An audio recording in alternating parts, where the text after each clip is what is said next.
Hi ಸ್ನೇಹಿತರೆ, ಎಲ್ಲರಿಗೂ ನನ್ನ ಮತ್ತೊಂದು ತರಗತಿಗೆ ಸ್ವಾಗತ ಸುಸ್ವಾಗತ. ನೋಡಿ ಫ್ರೆಂಡ್ಸ್, ನಾವು ಹಿಂದಿನ ಕ್ಲಾಸ್ನಿಂದ 6ರಿಂದ 10ನೇ ತರಗತಿವರೆಗಿನ ಸಮಾಜ ವಿಜ್ಞಾನದ ಪ್ರಶ್ನೆಗಳನ್ನು ಡಿಸ್ಕಷನ್ ಬರ್ತಾ ಇದ್ವಿ. ಇವಾಗ ಮುಂದಿನ ಭಾಗ, ಕೇಂದ್ರ ಆಹಾರ ಸಂಶೋಧನಾ ಸಂಸ್ಥೆ ಎಲ್ಲಿದೆ? ಇದಕ್ಕೆ ಸರಿಯಾದ ಉತ್ತರ ಮೈಸೂರು. ನೋಡಿ ಫ್ರೆಂಡ್ಸ್, ನಮ್ಮ ಕರ್ನಾಟಕದ ಮೈಸೂರಿನಲ್ಲಿ ಏನಿದಾವಪ್ಪ ಅಂದರೆ ಕೇಂದ್ರ ಆಹಾರ ಸಂಶೋಧನಾ ಸಂಸ್ಥೆ ಇದೆ. ಎಲ್ಲಿ? ಮೈಸೂರಿನಲ್ಲಿ. ನೆಕ್ಸ್ಟ್, ಈ ಕೆಳಗಿನವುಗಳನ್ನು ಹೊಂದಿಸಿ. ನೋಡಿ ಫ್ರೆಂಡ್ಸ್, ಕಗ್ಗಡಲು ಪಕ್ಷಿಧಾಮ. ಈ ಕಗ್ಗಡಲು ಪಕ್ಷಿಧಾಮ ಎಲ್ಲಿ ಕಂಡು ಬರ್ತೈತಪ್ಪ ಅಂದರೆ ತುಮಕೂರಿನಲ್ಲಿ ಕಂಡು ಬರ್ತೈತೆ. ಎಲ್ಲಿ? ತುಮಕೂರು. ಕಗ್ಗಡಲು ಪಕ್ಷಿಧಾಮ ತುಮಕೂರು.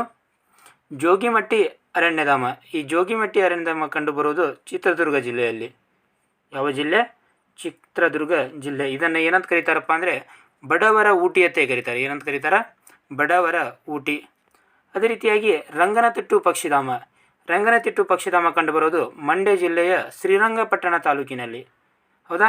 ಇತ್ತೀಚೆಗೆ ರಂಗನತಿಟ್ಟು ಪಕ್ಷಿಧಾಮಕ್ಕೆ ಏನಂತ ನೀಡಲಾಗಿದೆಯಪ್ಪ ಅಂದರೆ ಕರ್ನಾಟಕದ ಮೊದಲ ರಾಮ್ಸಾರ್ ತಾಣವಾಗಿ ಘೋಷಣೆ ಮಾಡಲಾಗಿದೆ. ಕರ್ನಾಟಕದ ಮೊದಲ ರಾಮ್ಸಾರ್ ತಾಣ ಯಾವುದು? ರಂಗನತಿಟ್ಟು ಪಕ್ಷಿಧಾಮ. ಇದು ಕಂಡುಬರೋದು ಮಂಡ್ಯ ಜಿಲ್ಲೆಯ ಶ್ರೀರಂಗಪಟ್ಟಣ ತಾಲೂಕಿನಲ್ಲಿ. ಇತ್ತೀಚೆಗೆ ನಡೆದ SDA ಪರೀಕ್ಷೆಯಲ್ಲಿ ಈ ಪ್ರಶ್ನೆಯನ್ನು ಕೇಳಿದ್ರು ಫ್ರೆಂಡ್ಸ್. ಕನ್ನಡ ಪರೀಕ್ಷೆಯಲ್ಲಿ ಏನಪ್ಪ ಅಂದರೆ ರಂಗನತಿಟ್ಟು ಪಕ್ಷಿಧಾಮ ಕಂಡುಬರುವುದು ಎಲ್ಲಿ ಅಂತೇಳಿ ತಾಲೂಕನ್ನು ಕೊಟ್ಟಿದ್ರು. ಅಲ್ಲಿ ಯಾವುದು? ಶ್ರೀರಂಗಪಟ್ಟಣ ಕರೆಕ್ಟ್ ಆನ್ಸರ್ ಆಗುತ್ತೆ. ಹೌದಾ? ನೆಕ್ಸ್ಟ್, ರಾಮ್ಸಾರ್ ಅಂದರೆ ಏನಪ್ಪ ಅಂದರೆ ಒಂದು ಜೋಗು ತಾಣಗಳ ಒಂದು ಸಮಾವೇಶ ನಡೆದಿತ್ತು. ಈ ರಾಮ್ಸಾರ್ ಎಂಬ ಪ್ರದೇಶ ಎಲ್ಲಿ ಬರ್ತೈತಪ್ಪ ಅಂದರೆ ಇರಾನ್ ದೇಶದಲ್ಲಿ ಬರ್ತೈತಿ. ಎಲ್ಲಿ ಬರ್ತೈತಿ? ಇರಾನ್ ದೇಶದಲ್ಲಿ. ಹೌದಾ? ಪ್ರತಿ ವರ್ಷ ನಾವು ರಾಮ್ಸಾರ್ ದಿನವಾಗಿ ಅಥವಾ ವಿಶ್ವ ಜೌಗು ದಿನವಾಗಿ ಯಾವಾಗ ಆಚರಣೆ ಮಾಡ್ತೀವಿ? ಫೆಬ್ರವರಿ 2ರಂದು ಆಚರಣೆ ಮಾಡ್ತೀವಿ. ಏನಂತ ಆಚರಣೆ ಮಾಡ್ತೀವಿ? ವಿಶ್ವ ಜೌಗು ದಿನ. ಹೌದಾ? ನೆಕ್ಸ್ಟ್, 4ನೇದು ಏನಪ್ಪ ಅಂದರೆ ಬನ್ನೇರುಘಟ್ಟ ರಾಷ್ಟ್ರೀಯ ಉದ್ಯಾನವನ. ಈ ಬನ್ನೇರುಘಟ್ಟ ರಾಷ್ಟ್ರೀಯ ಉದ್ಯಾನವನ ಕಂಡುಬರೋದು ಎಲ್ಲಿಪ್ಪ ಅಂದರೆ ಬೆಂಗಳೂರು ಜಿಲ್ಲೆಯಲ್ಲಿ. ಎಲ್ಲಿ? ಬೆಂಗಳೂರು. ನೋಡಿ, ಕಗ್ಗಡಲು ಪಕ್ಷಿಧಾಮ ತುಮಕೂರು, ಜೋಗಿಮಟ್ಟಿ ಅರಣ್ಯಧಾಮ ಚಿತ್ರದುರ್ಗ, ರಂಗನತಿಟ್ಟು ಪಕ್ಷಿಧಾಮ ಮಂಡ್ಯ, ಬನ್ನೇರುಘಟ್ಟ ರಾಷ್ಟ್ರೀಯ ಉದ್ಯಾನವನ ಬೆಂಗಳೂರು. ನೆಕ್ಸ್ಟ್, ವಾಣಿ ವಿಲಾಸ ಅಣೆಕಟ್ಟು ಯಾವ ನದಿಗೆ ಅಡ್ಡಲಾಗಿ ಕಟ್ಟಲಾಗಿದೆ? ಇದಕ್ಕೆ ಸರಿಯಾದ ಉತ್ತರ ವೇದಾವತಿ. ನೋಡಿ ಫ್ರೆಂಡ್ಸ್, ವೇದಾವತಿ ನದಿಗೆ ಅಡ್ಡಲಾಗಿ ವಾಣಿ ವಿಲಾಸ ಅಣೆಕಟ್ಟನ್ನು ಕಟ್ಟಲಾಗಿದೆ. ಈ ವಾಣಿ ವಿಲಾಸ ಅಣೆಕಟ್ಟು ಇನ್ನೊಂದು ಹೆಸರು ಏನಪ್ಪ ಅಂದರೆ ಮಾರಿ ಕಣಿವೆ ಅಂತ ಕರೀತಾರೆ. ಏನಂತ ಕರೀತಾರೆ? ಮಾರಿ ಕಣಿವೆ. ಇದು ಯಾವ ನದಿಗೆ ಅಡ್ಡಲಾಗಿ ಕಟ್ಟಲಾಗಿದೆ? ವೇದಾವತಿ ನದಿಗೆ ಅಡ್ಡಲಾಗಿ. ಇದು ಎಲ್ಲಿ ಕಟ್ಟಲಾಗಿದೆಯಪ್ಪ ಅಂದರೆ ಚಿತ್ರದುರ್ಗ ಜಿಲ್ಲೆಯ ಹಿರಿಯೂರು ತಾಲೂಕಿನಲ್ಲಿ. ಎಲ್ಲಿ? ಚಿತ್ರದುರ್ಗ ಜಿಲ್ಲೆಯ ಹಿರಿಯೂರು ತಾಲೂಕಿನಲ್ಲಿ ಕಟ್ಟಲಾಗಿದೆ. ಎಷ್ಟರಲ್ಲಿ ಅಂದ್ರಪ್ಪ ಅಂದರೆ 1907ರಲ್ಲಿ. ಎಷ್ಟರಲ್ಲಿ? 1907ರಲ್ಲಿ ವಾಣಿ ವಿಲಾಸ ಅಣೆಕಟ್ಟನ್ನು ಕಟ್ಟಲಾಗಿದೆ. ಇದು ಕರ್ನಾಟಕದ ಮೊದಲ ಜಲಾಶಯ. ಕರ್ನಾಟಕದ ಮೊದಲ ವಿವಿಧೋದ್ದೇಶ ನದಿ ಕಣಿವೆ ಯೋಜನೆಯು ಕೂಡ ವಾಣಿ ವಿಲಾಸ ನದಿ ಕಣಿವೆ ಯೋಜನೆಯಾಗಿದೆ. ಅದೇ ರೀತಿಯಾಗಿ ಪ್ರಪಂಚದ ಮೊದಲ ವಿವಿಧೋದ್ದೇಶ ನದಿ ಕಣಿವೆ ಯೋಜನೆ ಯಾವುದಪ್ಪ ಅಂದರೆ ಅಮೇರಿಕಾದ ಟೆನೆಸ್ಸಿ. ಯಾವುದು? ಅಮೇರಿಕಾ ದೇಶದ ಟೆನೆಸ್ಸಿ ಅನ್ನುವಂಥ ಒಂದು ಯೋಜನೆ ಬರ್ತೈತಿ. ಆ ಟೆನೆಸ್ಸಿ ಏನಪ್ಪ ಅಂದರೆ ಪ್ರಪಂಚದ ಮೊಟ್ಟ ಮೊದಲ ವಿವಿಧೋದ್ದೇಶ ನದಿ ಕಣಿವೆ ಯೋಜನೆ. ಹೌದಾ? ಅದೇ ರೀತಿಯಾಗಿ ಭಾರತದ ನೋಡ್ತಾ ಬರೋದಾದರೆ ದಾಮೋದರ್ ನದಿ ಕಣಿವೆ ಯೋಜನೆ. ಯಾವುದು? ದಾಮೋದರ್ ನದಿ ಕಣಿವೆ ಯೋಜನೆ. ಇದು ಒಂದು ವಿವಿಧೋದ್ದೇಶ ನದಿ ಕಣಿವೆ ಯೋಜನೆ. ಇದು ಭಾರತದ ಮೊದಲ ವಿವಿಧೋದ್ದೇಶ ನದಿ ಕಣಿವೆ ಯೋಜನೆಯಾಗಿದೆ. ನೆಕ್ಸ್ಟ್, ಹಾಲು ರಾಮೇಶ್ವರ ಬೆಟ್ಟ ಕಂಡುಬರುವ ಜಿಲ್ಲೆ. ಇದಕ್ಕೆ ಸರಿಯಾದ ಉತ್ತರ ಚಿತ್ರದುರ್ಗ. ನೋಡಿ ಫ್ರೆಂಡ್ಸ್, ಹಾಲು ರಾಮೇಶ್ವರ ಬೆಟ್ಟ ಎಲ್ಲಿ ಕಂಡು ಬರ್ತೈತಪ್ಪ ಅಂದರೆ ಚಿತ್ರದುರ್ಗ ಜಿಲ್ಲೆಯಲ್ಲಿ ಕಂಡು ಬರ್ತೈತಿ. ಈ ಹಾಲು ರಾಮೇಶ್ವರ ಬೆಟ್ಟ ಬೆಂಗಳೂರು ವಿಭಾಗದ ಅತಿ ಎತ್ತರವಾದ ಶಿಖರ. ಯಾವ ವಿಭಾಗ? ಬೆಂಗಳೂರು ವಿಭಾಗದ ಅತಿ ಎತ್ತರವಾದ ಶಿಖರ ಹಾಲು ರಾಮೇಶ್ವರ ಬೆಟ್ಟ. ಅದೇ ರೀತಿಯಾಗಿ ಕರ್ನಾಟಕದ ಅತಿ ಎತ್ತರವಾದ ಶಿಖರ ಮುಳ್ಳಯ್ಯನಗಿರಿ. ಯಾವುದು?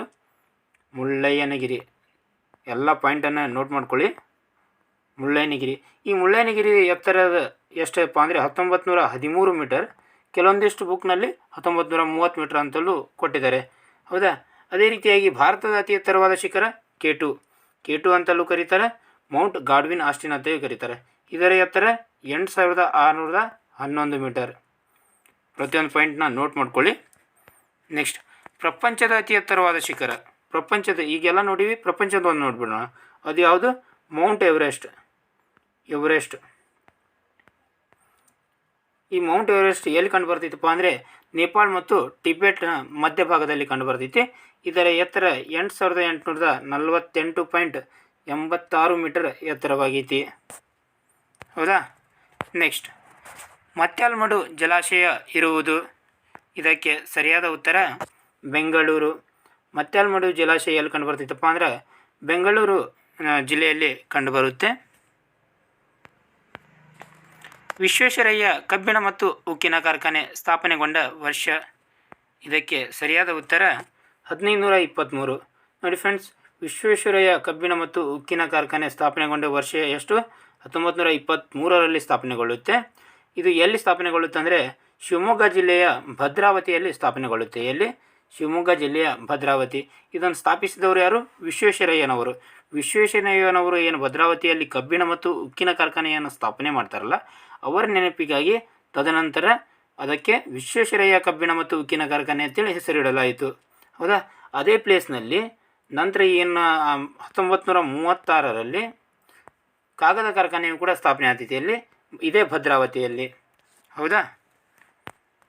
ನೆಕ್ಸ್ಟ್, ಕರ್ನಾಟಕ ರಾಜ್ಯದ ಮೊದಲ ಸಿಮೆಂಟ್ ಕಾರ್ಖಾನೆ ಸ್ಥಾಪನೆಗೊಂಡದ್ದು ಎಲ್ಲಿ? ಇದಕ್ಕೆ ಸರಿಯಾದ ಉತ್ತರ ಭದ್ರಾವತಿ. ನೋಡಿ ಫ್ರೆಂಡ್ಸ್, ಕರ್ನಾಟಕದ ರಾಜ್ಯದ ಮೊದಲ ಸಿಮೆಂಟ್ ಕಾರ್ಖಾನೆ ಭದ್ರಾವತಿ, ಉಕ್ಕಿನ ಮತ್ತು ಕಬ್ಬಿಣ ಕಾರ್ಖಾನೆ ಭದ್ರಾವತಿ, ಕಾಗದ ಕಾರ್ಖಾನೆ ಭದ್ರಾವತಿ, 3 ಭದ್ರಾವತಿಯಲ್ಲೇ ಸ್ಥಾಪನೆಗೊಳ್ತಾವೆ. ಅದೇ ರೀತಿಯಾಗಿ ಸಿಮೆಂಟ್ ಬಗ್ಗೆ ನೋಡ್ತಾ ಬರೋದಾದರೆ, ಸಿಮೆಂಟ್ ತಯಾರಿಸಲು ಜಿಪ್ಸಮನ್ನು ಬಳಸ್ತಾರೆ. ಏನನ್ನು ಬಳಸ್ತಾರೆ? ಜಿಪ್ಸಮ್ ಮತ್ತು ಸುಣ್ಣದ ಕಲ್ಲನ್ನು ಬಳಸ್ತಾರೆ. ಏನನ್ನು? ಸುಣ್ಣದ ಕಲ್ಲು ಮತ್ತು ಜಿಪ್ಸಮ್. ಹಾಗಾದರೆ ಅತಿ ಹೆಚ್ಚು ಸುಣ್ಣದ ಕಲ್ಲು ನಮ್ಮ ರಾಜ್ಯದಲ್ಲಿ ಯಾವ ಜಿಲ್ಲೆಯಲ್ಲಿ ಸಿಗ್ತೈತಪ್ಪ ಅಂದರೆ ಕಲಬುರಗಿ ಜಿಲ್ಲೆಯಲ್ಲಿ ಸಿಗ್ತೈತಿ. ಅಲ್ಲಿ ಕಲಬುರಗಿಯಲ್ಲಿ ಅತಿ ಹೆಚ್ಚು ಸುಣ್ಣದ ಕಲ್ಲು ಸಿಗ್ತೈತಿ. ಹಾಗಾಗಿ ಅತಿ ಹೆಚ್ಚು ಸಿಮೆಂಟ್ ಉತ್ಪಾದಿಸುವ ಜಿಲ್ಲೆಯು ಕೂಡ ಕಲಬುರಗಿ. ಕಲಬುರಗಿ ಮೊದಲ ಸ್ಥಾನದಲ್ಲಿದ್ದರೆ ಬಾಗಲಕೋಟೆ 2ನೇ ಸ್ಥಾನದಲ್ಲಿ ಐತಿ. ಅಕ್ಕ ಮಹಾದೇವಿಯವರ ವಚನಗಳ ಅಂಕಿತನಾಮ. ಇದಕ್ಕೆ ಸರಿಯಾದ ಉತ್ತರ ಚನ್ನಮಲ್ಲಿಕಾರ್ಜುನ. ಅಕ್ಕ ಮಹಾದೇವಿಯವರ ವಚನಗಳ ಅಂಕಿತನಾಮ ಏನಪ್ಪ ಅಂದರೆ ಚನ್ನಮಲ್ಲಿಕಾರ್ಜುನ. ಅದೇ ರೀತಿಯಾಗಿ ಗುಹೇಶ್ವರ ಯಾರ್ದಪ್ಪ ಅಂದರೆ ಇದು ಅಲ್ಲಮ ಪ್ರಭುವವರ ವಚನಗಳ ಅಂಕಿತನಾಮ ಏನು? ಗುಹೇಶ್ವರ. ಅದೇ ರೀತಿಯಾಗಿ ಕೂಡಲ ಸಂಗಮದೇವ ಇದು ಬಸವಣ್ಣನವರ ವಚನಗಳ ಅಂಕಿತನಾಮ. ರಾಮನಾಥ ಎಂಬುದು ಇದು ಜೇಡರ ದಾಸಿಮಯ್ಯನವರ. ಯಾರ್ದು? ಜೇಡರ ದಾಸಿಮಯ್ಯನವರ ವಚನಗಳ ಅಂಕಿತನಾಮ. ಹೌದಾ. ಮೊಟ್ಟ ಮೊದಲ ವಚನಕಾರ ಯಾರಪ್ಪ ಅಂದರೆ ಜೇಡರ ದಾಸಿಮಯ್ಯ. ಯಾರು? ಜೇಡರ ದಾಸಿಮಯ್ಯ. ಅದೇ ರೀತಿಯಾಗಿ ಮೊಟ್ಟ ಮೊದಲ ವಚನಗಾರ್ತಿ ಅಕ್ಕ ಮಹಾದೇವಿ. ಹೌದಾ. ಅಕ್ಕ ಮಹಾದೇವಿಯವರು ಯಾವ ಜಿಲ್ಲೆಯವರಪ್ಪ ಅಂದರೆ ಶಿವಮೊಗ್ಗ ಜಿಲ್ಲೆಯವರು. ಯಾವ ಜಿಲ್ಲೆ? ಶಿವಮೊಗ್ಗ ಜಿಲ್ಲೆಯ ಬಳ್ಳಿಗಾವೆ ತಾಲೂಕಿನ ಶಿವಮೊಗ್ಗ ಜಿಲ್ಲೆಯ ಬಳ್ಳಿಗಾವೆಯ ಉಡುತಡಿಯವರು. ಉಡುತಡಿ, ಶಿವಮೊಗ್ಗ ಜಿಲ್ಲೆಯ ಉಡುತಡಿಯವರು ಯಾರು? ಅಕ್ಕ ಮಹಾದೇವಿಯವರು.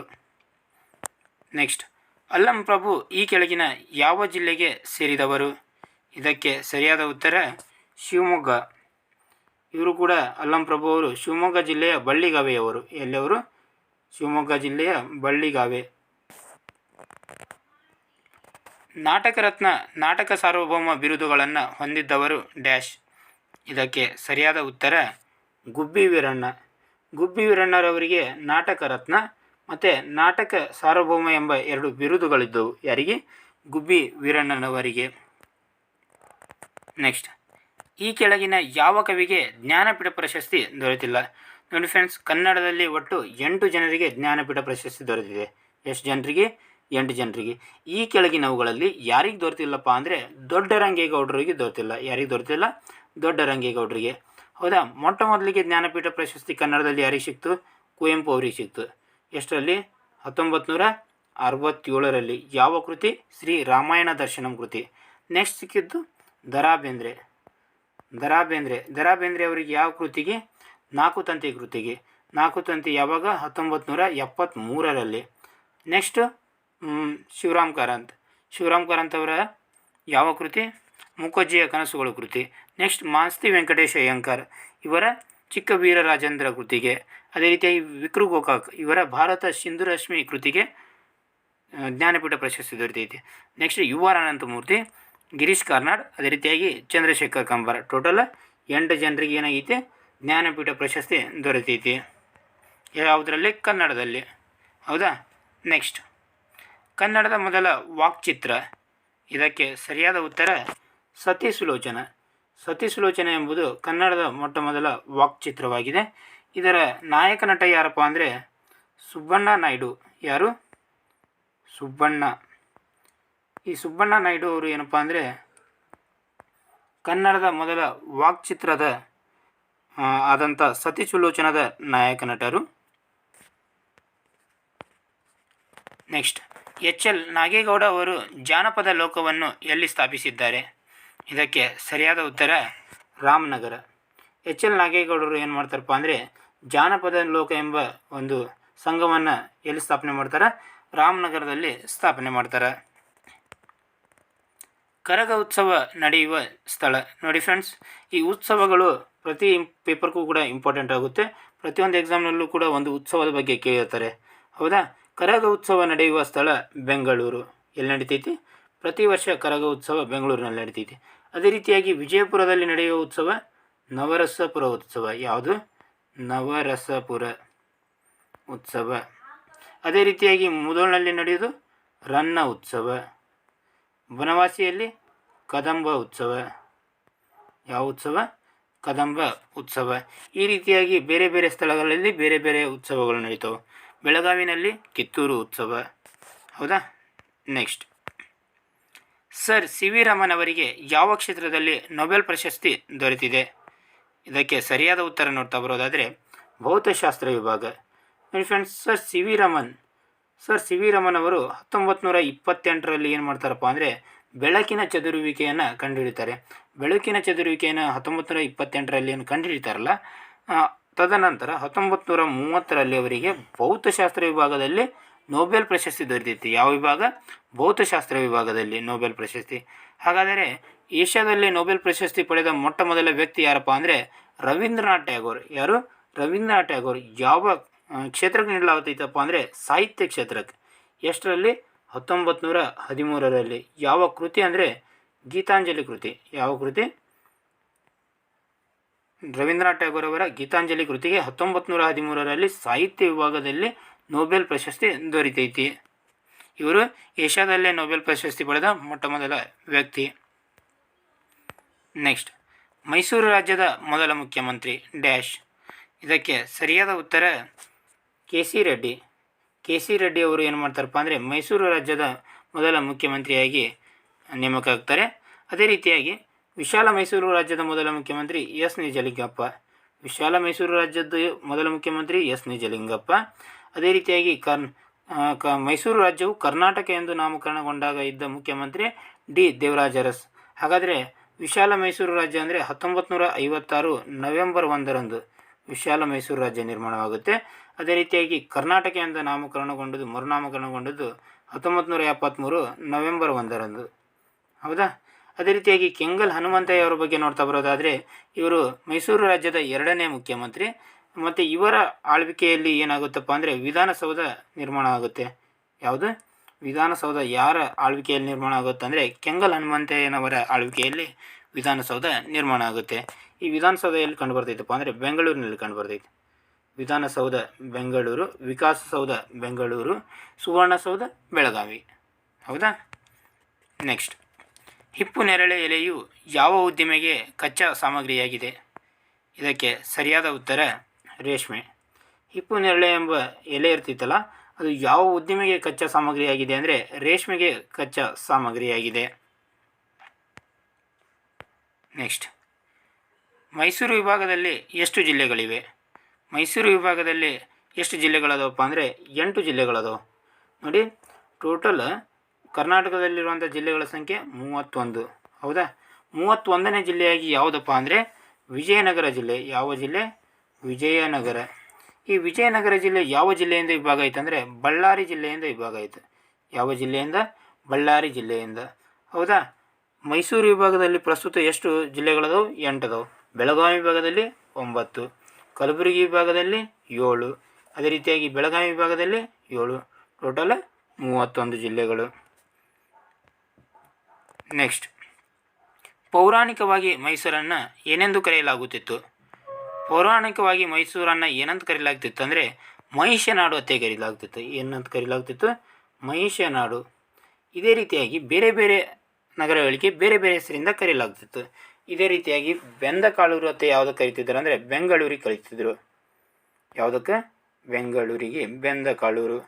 ಅದೇ ರೀತಿಯಾಗಿ ಕಿಷ್ಕಿಂದೆ ಅಂತ ಯಾವುದಕ್ಕೆ ಕರಿತಿದ್ರು ಅಂದರೆ ಹಂಪಿಗೆ ಕರಿತಿದ್ರು. ಹಂಪಿಗೆ ಕಿಷ್ಕಿಂದೆ. ಹಳೆಬೀಡಿಗೆ ಏನಂತ ಕರಿತಿದ್ರು? ದ್ವಾರ ಸಮುದ್ರ ಅಂತ ಕರಿತಿದ್ರು. ಏನಂತ ಕರಿತಿದ್ರು? ದ್ವಾರ ಸಮುದ್ರ. ಹೌದಾ? ಇತ್ತೀಚೆಗೆ ಪ್ರಯಾಗ್ರಾಜ್ ಅಂದರೆ ಅಲಹಾಬಾದನ್ನು ಏನಂತ ಕರೀತಾರೆ? ಪ್ರಯಾಗ್ರಾಜ್ ಅಂತ ಕರೀತಾರೆ. ಹೌದಾ? ಈ ರೀತಿಯಾಗಿ ಪೌರಾಣಿಕ ಹೆಸರುಗಳು ಇದ್ದವು.